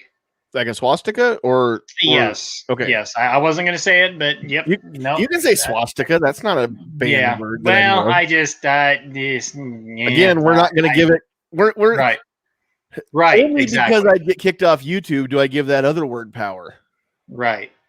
But there was a very large swastika down there, and I felt compelled to go down there and paint over it very, very promptly. Mm-hmm. Now, you could take it one of two ways. Was I defacing the bridge by putting paint on there? Or was I doing a service and getting rid of that hatred that was put on the bridge? Or a third option, were you displaying your beliefs over top of somebody else's? Exactly. But yeah, I mean, that's service or crime either way. I mean, ultimately, you decided that a line had been drawn in the sand that you weren't willing to cross, and you did something about it. So, I mean, right, wrong, or indifferent.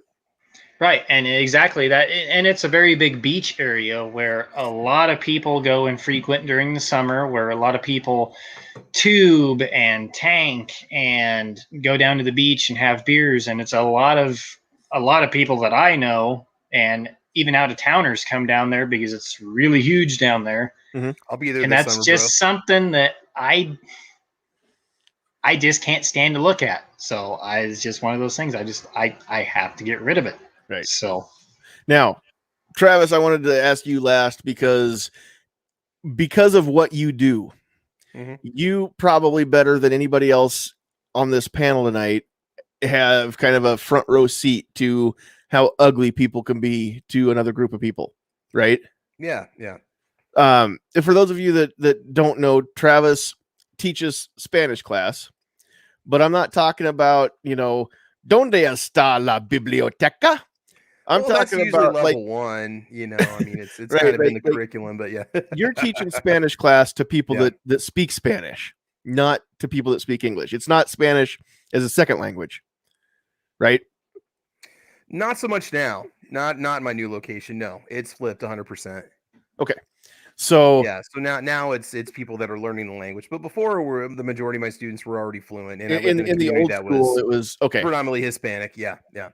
So especially in that experience, then, I mean, for the people that didn't know, yeah, Travis didn't grow up speaking Spanish in his house, but he taught people who did grow up speaking Spanish in their house and had parents and grandparents who didn't speak English.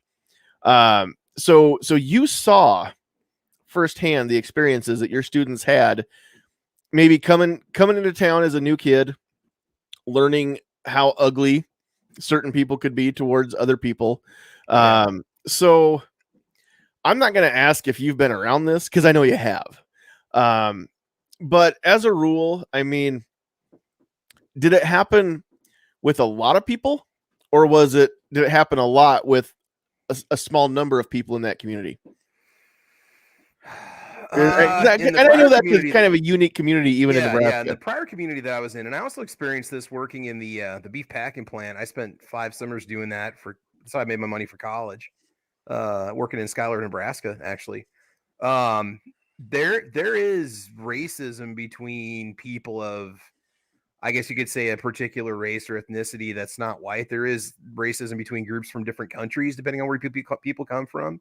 Mm-hmm. You see that. I mean, you would hear the comments and people, it almost, it's pretty hurtful stuff people would say and would have these opinions about themselves. I don't know if they truly would hurt somebody because of their color of their skin or what country they're from. I mean, people say ignorant things. You don't know if it's just because that's what their parents told them and that's what they think and that's what they say. I mean, personally, I don't know anybody that, like what we're trying to ask, the previous question, do you know anybody that hates somebody of this particular background or that background? Right. I just think there's a lot of ignorant comments that I've heard growing up and, amongst people that I've known, but no, I got to say no. But I mean, living in the smaller town, we've experienced, there were issues with people from outside the community, other towns around the area, that you'd hear comments and things had been said and stuff had happened. And I'd run into people and I'd tell them where I was from and they'd make some kind of a snide comment about, the Hispanic population in that town. And I wanted to deck them, but I didn't because I like my job and I never wanted assault charges. Right. But I'm like, hey, you got your opinion. I'm like, well, you're wrong. It's not like that. If you ever want to come visit sometime, come check out our school, Mm-hmm. But yeah, I don't know where I'm going with this. I think there's always going to be those feelings of people that don't like somebody from another place because of where they're from, and they're going to say things about them. Well, that's a normal human thing, is to be afraid of something you don't understand, and something that's different is going to be something you don't understand. Yeah. So, I mean, that's understandable. Exactly. So now, but I want to go this one step further with you, having been plugged into the school system and the young kids, the next generation. Yeah. Did it show up nearly as much between the kids, or was it mostly the adults? I don't think it was so much between the kids, and the reason why in the smaller town that I taught in, a lot of the kids, they were in grade school their whole lives. They spent their lives with kids from different backgrounds, ethnicities, races, if you want to say that. So I didn't see a lot of it in the school between kids. It was more of a traditional youth breakdown of groups. The jocks are over here, the nerds are over here, the geeks are over here, the cool kids are over here. You get that just like we've always had. It doesn't matter what your background is. You're always going to get that kind of division. Yeah, cliques are like cockroaches. They'll survive nuclear holocaust. I saw that more than anything. We'd hardly ever had any issues that I knew of, whether it was with the white kids, with the Hispanic kids, or the Hispanic kids from different countries. And there's sometimes kids are going to kind of bully each other a little bit. It's just in their nature to do that. And that's exactly what I expected you to say. And that's the point that I want to make, is we can do better and we can teach our kids to do better. And I mean, the wedge that's being driven right now is that the perception is being cultivated, I guess you want to say, that it's okay to be angry with somebody who doesn't think like you, or whatever, it doesn't vote like you, whatever it is. And so, I mean, that's something that as parents, people need to teach their kids, hey, this is not acceptable. You don't treat people differently because of, where they're from or what their DNA is or whatever it is like that. And for the most part, I think the kids get it. I mean, people have to be taught racism most of the time. Most of them don't figure it out on their own unless they've got some sort of negative experience that makes them generalize and think that, you know, because one bad actor that the whole group is like that. You know, we saw some of that after 9/11, right, with Muslims, and that was one of the things that people wanted to, no, stop. That's one of the things that people wanted to get the word out that, hey, don't judge every Muslim because of, you know, these people that hijacked those airplanes. So, I mean, again, it goes back to, we can teach the kids, or if we just leave them alone and get out of the way, unity is going to happen. Yeah, anyway, they live their because lives. They've grown up Yeah, together. they don't want to see- deal with racism and crap like that. That's an adult they- thing. They recognize their friends have backgrounds that might be different or unique than their own. They understand that because they've grown up with them their whole life, but they don't have those feelings. And if they do, I would imagine it was from some outside influence, like you said, parents making comments as the kids were growing up, maybe an older brother or sister that would always refer to somebody of a certain background and in a certain way, because they're going to learn what you say to them. They're going to believe what you say to them. That's what kids do, you know? So, Right. but yeah, no, for the most part, I very rarely ever saw any kind of issues. No, and Inter-school, I mean, no. that's what gives me hope, is that, Yeah. you know, I grew up in a house where I wasn't taught that somebody's skin was color was a bad thing. I know my dad grew up in a house that they were taught that. So, but my dad knew better and didn't teach me that. So, and I know better, and I don't perpetuate that either. And I mean, generationally, we can get some of this crap to maybe not go away. It'll never go away, but we can do better. But we just all have to decide that we're going to do it. Right? I mean, again, if we choose not to get offended, or if we choose not to get divided, then they can't do it. But that's going to take a lot of people deciding to grow up and hitch up their big girl pants and, you know, do things that maybe aren't as easy as hiding behind a keyboard and calling names or whatever. So I posted earlier tonight on Facebook, if you call somebody a name, it says more about you than it does about them. So calling people names, that's not going to get us anywhere. Okay, last thing I want to talk about, and then we're going to wrap this up. The ammo shortage. And here's just one more thought that I have, and this is one more of my my truths that are actually opinions. Ammo shortage. Every time that your local gun store, big box store, whatever it is, gets a shipment of ammo, there's already a line for people to go grab it as soon as it comes out. It's just like the toilet paper. When people stopped hoarding toilet paper, eventually the shelves were stocked up and it's not a shortage anymore. When people stop hoarding ammo and buying everything they can get their hands on just because they want to get their hands on it, then the shelves will fill up. The ammo manufacturers will catch up and we'll all have it. So just one more thing that's my opinion, but it seems true enough to me, is that if everybody would stop doing that, if everybody would quit trying to buy as much as they can when they can, we wouldn't have that run on ammo, and they could maybe get caught up. So I'm not saying you shouldn't buy ammo, but I mean, it's tough enough to find a box of ammo to go with a new gun purchase right now. When we've got people that are buying everything they can get their hands on because they can. And don't get me wrong, I'm not saying that you shouldn't be allowed to. I'm just saying you should maybe, again, decide how much you actually got to have, draw a line somewhere, and then get out of the way and let everybody else in there and have some too. So just saying that that's an option. It would work. I'm not necessarily saying that my way is the way or that my idea is the best idea. This is my idea. And if we could just take a year where everybody didn't hoard it, or hoard what you've got, you know, you got a stockpile. Cool. Good on you. I don't. I wish I did. But if everybody would just decide to stick with what they have for now, find maybe a a different way to train without shooting so much live ammo.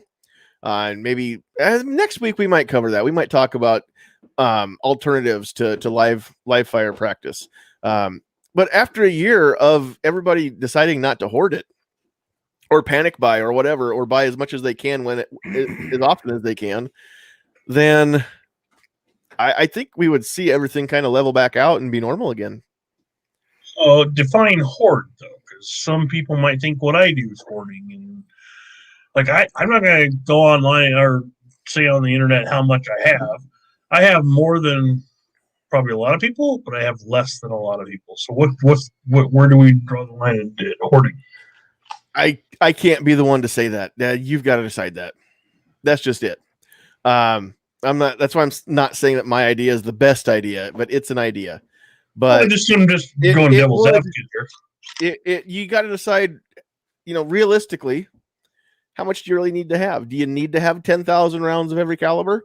Are you expecting on holding off Santa Anna and his forces at the Alamo? Or are you making sure that you've got enough to get through the next year, going to the range, and hopefully after this year, then it gets better? I mean, you've got to decide what you actually realistically are going to go through. And if you don't have enough to do that, then something's got to give, right? You've either got to change up how you train or figure out a better way to get ammo, right? But then you've got to be willing to pay for it too. Well, the reason I brought that up is because there are a lot of new gun owners out there, and that's kind of what my channel's about, is who don't know what, I guess, normal used to be even over a year ago. I have my limit. Like, I if it's much above $15 a box, I really think as far as 9mm goes. But if people are going out and buying $30 to $50 on a box of ammo, like you got to set your point, your limit of what you do. But you have all these gun owners out there who bought guns, and to even train and be proficient with it, they can only buy one box at a time, and it doesn't take long to shoot that 50. Then you're down to nothing. So I think people do have to set their limits. And okay, I've got this much. Maybe let the other guy get out. I've got enough of some calibers, even though our friends and I text each other back and forth. Hey, such and such has this, such and such has this. Like, nah, I'm good on that. Let someone else get it. But you've got to set those limits. But I think a lot of people throw the word hoarding out, and this is my first ammo shortage, right? Because I'm newer to this than a lot of people. So I listened to people, and when it started happening, I did go buy as much as I could get my hands on. I've since kind of stopped that because I'm to a point where I feel comfortable with what I have. Right, and I think that some people are buying it simply just because it's there, whether they have it or not, or whether they have what they've determined is enough or not. Some people, and I'm not. No pun intended, but for some people, there's never enough ammo, and I'm not picking on Matt and his channel. But honestly, I mean, there are people out there that go every day to buy more, and that means that it's another box that a new gun owner doesn't get to buy. So we've got to find a balance somewhere. I don't want to be the guy that picks and chooses who gets it and who doesn't. I'm not going to be that person. I don't think we need that person. I just think that, again, keep in mind that you're not the only pig in this trough, and everybody else would like to get some too. It almost feels like it's a mental illness, man. Like people get this high off a score in that box, or they get that rush off of turning around and flipping it. And it does, and that's what happens. It's almost like a damn addiction. What happened with the toilet paper? Hey, there's 243 on the shelf. I might not see it again for another 5 years. I'm going to buy all 4 boxes at $40 a box. I'm just playing with words here. I'm not saying that we need to say you are mentally ill if you buy, but I'm just saying I think that there's people that get into this cycle. I think about the people that bought 22, and I'd go to Walmart in the mornings and go shopping, and you see the same 3 or 4 dudes rolling up, standing in line, buying their max of 22 LR that they could get. And it's, I honestly think, and you guys don't have to believe me, but I really think at some point it'll hit a saturation point where I think the people are going to quit paying the prices because they're where they want to be. There's always going to be a consumption, right? I think it's going to hit a point. I know a lot of us aren't buying it now because it's like, all right, we're where we are. We're those of us that know our weapons and have our ammo. We're happy, but we'll get a little more. I really, because I mean, look at 22 for a year, 2 years, you couldn't get any. And then it seems like, I don't know if people just stopped buying it, or maybe the people that were hoarding the 22 maybe stopped when they hit 200,000 or 300,000 rounds or something, and then we started seeing it on the shelves. And then it was like, oh, there's 22. Cool, I'll buy a box. And then you wouldn't buy another box for another 6 months. Oh, you just kind of get used to seeing it on the shelves, and that panic buying mode goes away. Yeah, we have the higher number of gun owners now. I just think it's going to take longer. It could take 3 years, 4 years before we finally get to a point where things maybe return slightly back to normal, that you can find a box of 9 on the shelves. Exactly. So I think it's going to hit a, just like the toilet paper. I think people ran out of spaces to put 50 roll packages of TP, or they realized that, wow, one package lasted us 4 months and there's 2 of us and we're pooping 3 times a day.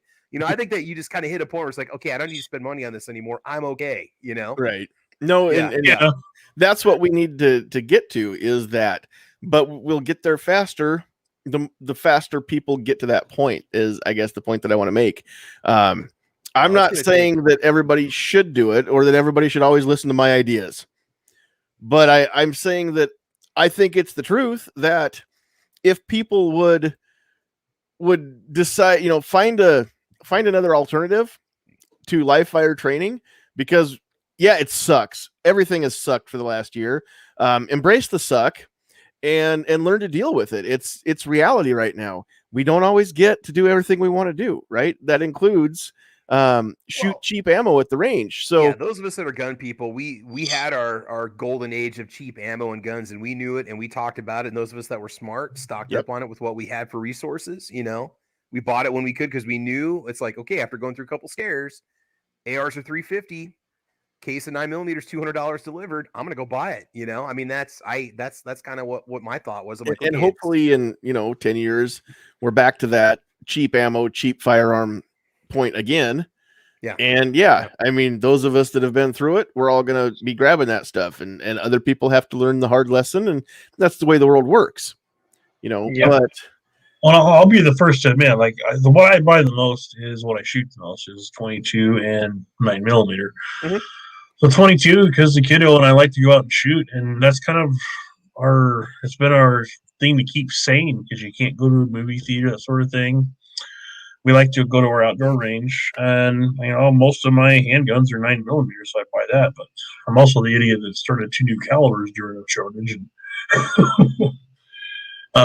But yeah, I guess I get a little defensive, because I get my family even. I don't tell my family what I've got, but they think people are hoarding and it's horrible out there. Like, one person's version of hoarding, like I have a family member that thinks it's absolutely asinine to keep more than 100 rounds for in their house for any gun that you own, because you don't need any more than that. So to them, anything over 100 rounds is hoarding. If I have more than 100 rounds of this one, right? I mean, that would be.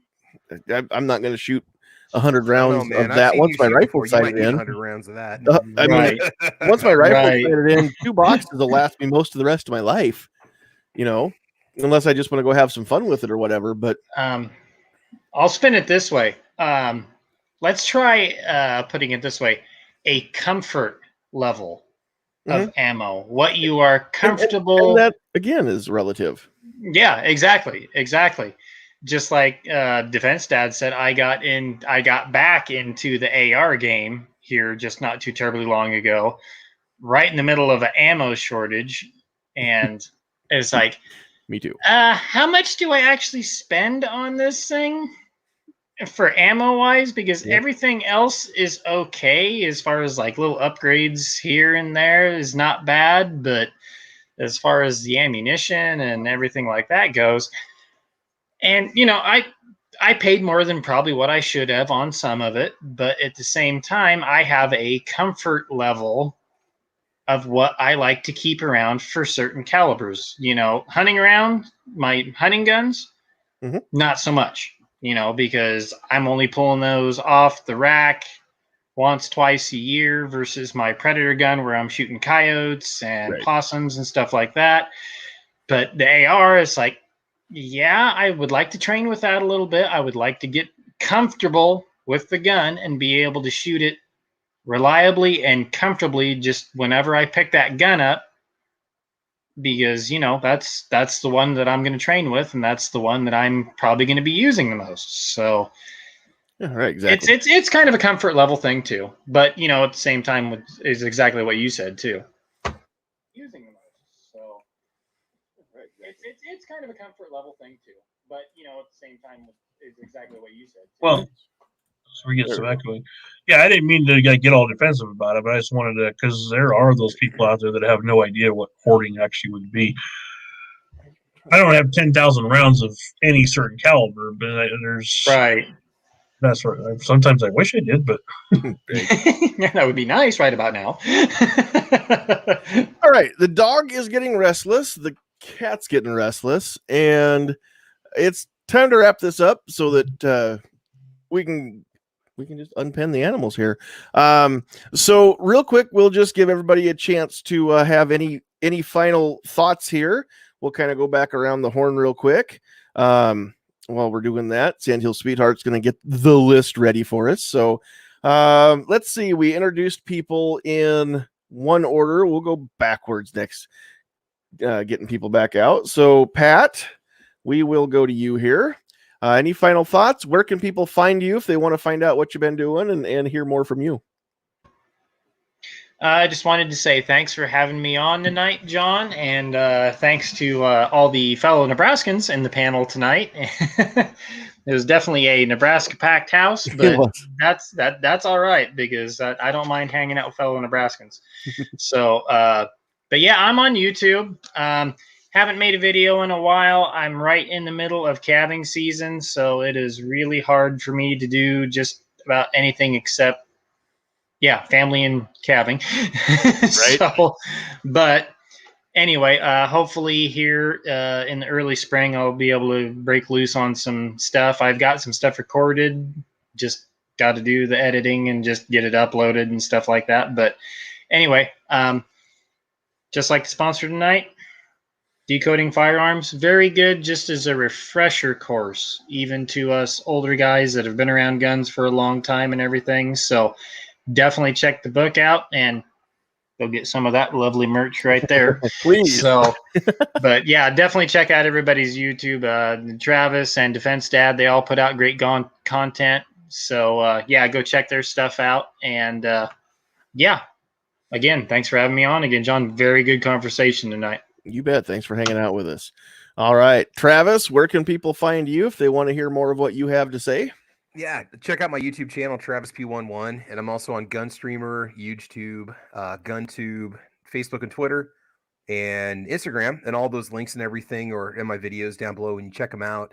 I have not been at the range for a while, and it has nothing to do with ammo. It's because of weather. It's been so insanely cold. If I don't have to go out and film in those conditions, I don't. I have a lot in the past, but now that it's warming up, I'm planning on spending a lot of time at the range here coming up. We're going into spring breaks. I'm going to spend a couple good days getting some rifles tuned up and tuned in and zeroed and taking a bunch of different guns out. So if you're a patron of mine, you'll get to see those videos early. If you're not, I usually release them anywhere from a day to a week later.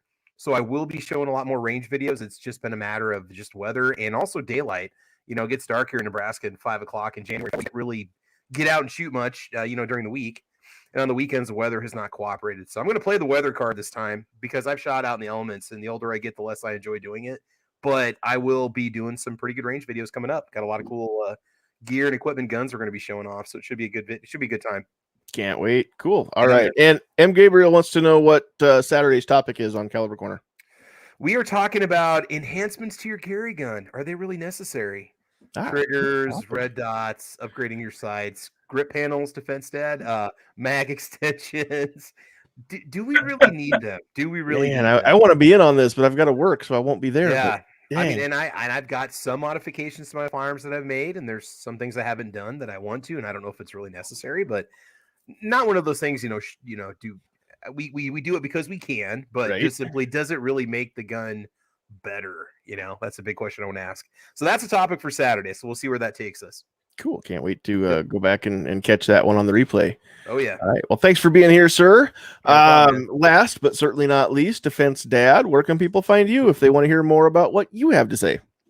Well, first off, thanks for having me. I'm mainly on YouTube, but I I have started dabbling a little bit on Instagram, and I back everything up onto Odyssey, and I do have a very small Patreon page for those who like to help out. A little bit lazy. I didn't get a video out this week. I'm off tomorrow. I'm gonna try to rectify that. I have some range footage shot. I just got to do the intros and outros and put it together.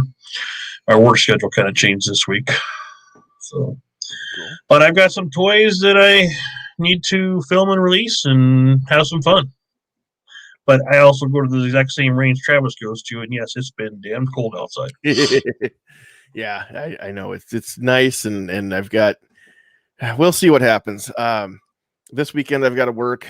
Next weekend is the Norfolk Gun Show out at Divots Event Center here in Norfolk. So if you're in the Norfolk area and haven't planned on going to the gun show, you should.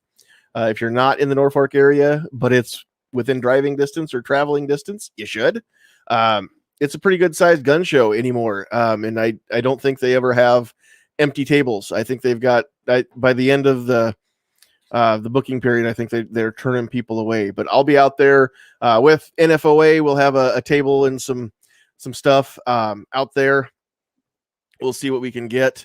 I meant to get it yesterday in Lincoln, and we didn't get connected to get that done. So we'll see we'll see how much stuff I have, but hopefully we can get that sent up here. At least some swag that we can hand out and some cool stuff like that. So road trip, baby, road trip. Yeah, please come hang out with me. I'm going to plan on being there. I mean, how many tables do you think we're talking about here? Can you guess? I mean, is it like a big pavilion center, or where is it? Yeah, it's in the event center. Okay. So it's what was the date again, John? We have in town right now. So what was that? I said, what was the date again? 12th, 13th, and 14th. 1 week from tomorrow, actually. Nice. All right. Awesome. For the first time, it's gotten this big. For the first time, they're letting the public in on Friday night. That's always been setup day. And dealer day. If you've ever been around a gun show, you know that the vendors all get first crack at the other vendors' stuff because they can be there and do some business on Friday night.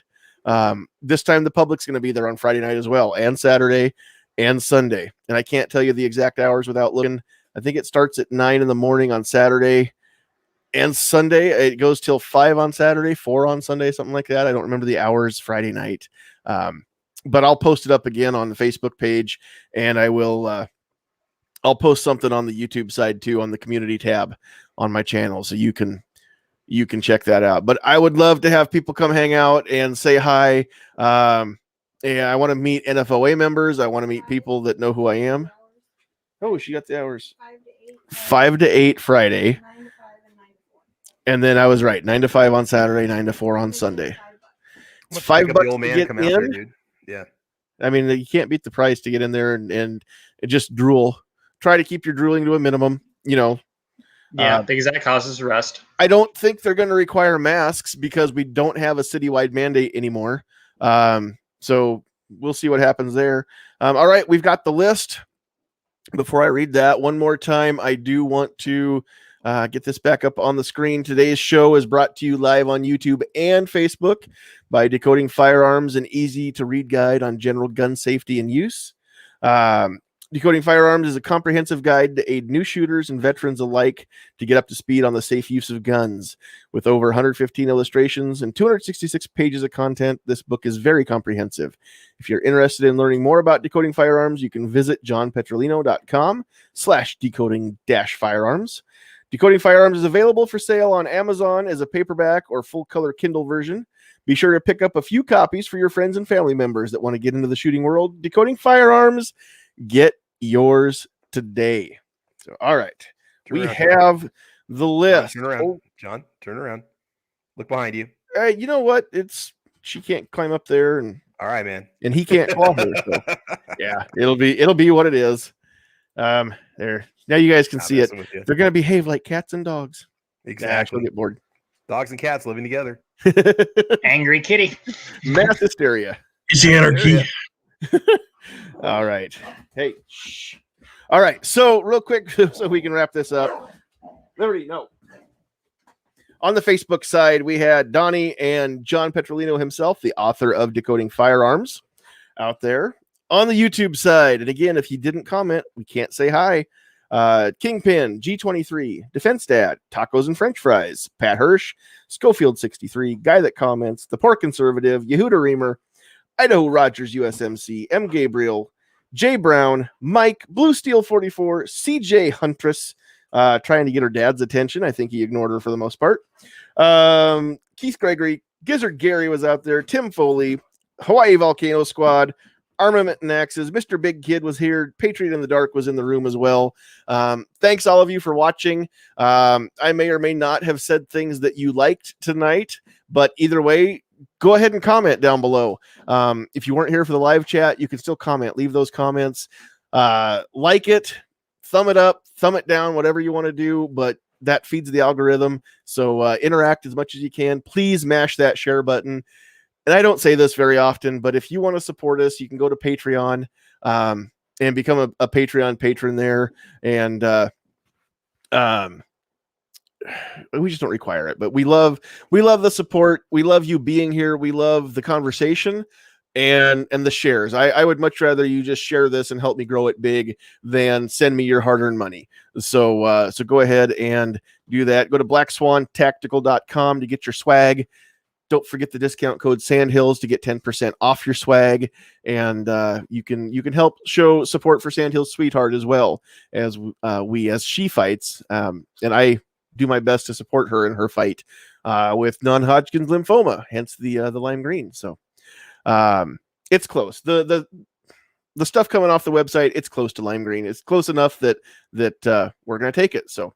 All right, with that, we're going to sign it off on behalf of Pat and Lily, Travis P11, Defense Dad, Sandhills Sweetheart, and myself. Thanks for watching. Thanks for listening. Thanks for sharing. Thanks for being part of our world. And we love you. God bless you. But get off my lawn. Stay safe. Carry your weapon. Yeah.